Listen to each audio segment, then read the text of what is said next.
విద్యాదానానికి మహిళా జూనియర్ కళాశాలను ఏర్పాటు చేశాం అధ్యక్ష.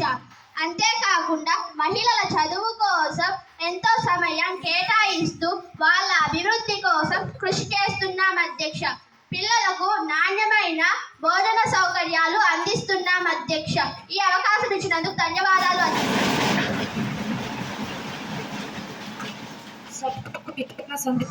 అడగవచ్చు. అధ్యక్ష, ముందుగా నమస్కారం మీకు. అధ్యక్ష, విద్యాశాఖ మంత్రి గారు చెప్పినవి ఇప్పటికీ అమలు చేయలేదు. అధ్యక్ష, మహిళలకు భద్రత లేదు, పేద పిల్లలకు ఉచిత విద్యను కల్పించడం లేదు, అంతేకాకుండా పిల్లలకు నాణ్యమైన చదువులు అందడం లేదు. అధ్యక్ష, 6వ తరగతి పిల్లలకు కనీసం చదవడానికి కూడా రావడం లేదంటే ఎంత నాణ్యమైన విద్యను అందిస్తున్నారో తెలుస్తున్నది. మధ్యాహ్నం భోజనం పథకంలో నాసిరకం బియ్యంను ఉపయోగిస్తున్నారు అధ్యక్ష. ధన్యవాదాలు అధ్యక్ష.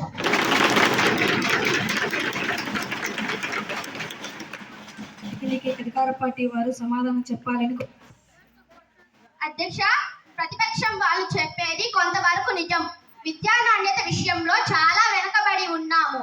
దీనికి కారణం గత ప్రభుత్వ కాలంలో నాడు నేడు కార్యక్రమం కింద సరిపడిన ఉపాధ్యాయులు లేకుండా చేశారు. ఇది గమనించిన మేము అధికారంలోకి వచ్చిన వెంటనే 16,500 ఉపాధ్యాయులను నియామకానికి నోటిఫికేషన్ ఇచ్చాము. తొందరలోనే నియామకాలు పూర్తి స్థాయిలో పాఠశాలలకు ఉపాధ్యాయులను నియమించి ప్రభుత్వ పాఠశాలలను ప్రైవేట్ పాఠశాలలకు దీటుగా తీర్చిదిద్దుతాము. మధ్యాహ్న భోజనం విషయంలో కూడా వంట చేసే ఏజెన్సీలను కూడా మార్చి కొత్త వారితో నాణ్యమైన భోజన సౌకర్యాలు అందిస్తాము. ధన్యవాదములు.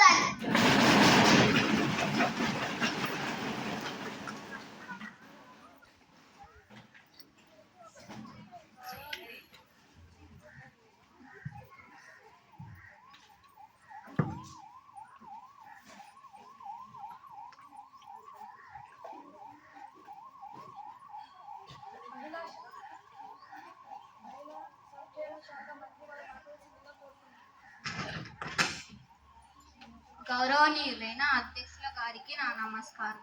అధ్యక్ష, గర్భిణీ స్త్రీలకు అంగన్వాడీ ద్వారా పౌష్టికమైన ఆహారాన్ని అందిస్తున్నాం అధ్యక్ష. అంగన్వాడీ స్కూల్ నందు చిన్న పిల్లలకు 6 సంవత్సరాల వరకు పోషక ఆహారాన్ని అందిస్తున్నాం. మహిళల భద్రత కోసం వీధుల్లో టోల్ ఫ్రీ నెంబర్లను ఏర్పాటు చేసి ప్రతి వీధికి ఒక టెలిఫోన్ నెంబర్లను ఏర్పాటు చేశాం. స్త్రీలకు వాళ్ళ భద్రత కోసం ప్రత్యేక శిక్షణ కూడా ఇప్పించాము అధ్యక్ష. ధన్యవాదములు అధ్యక్ష.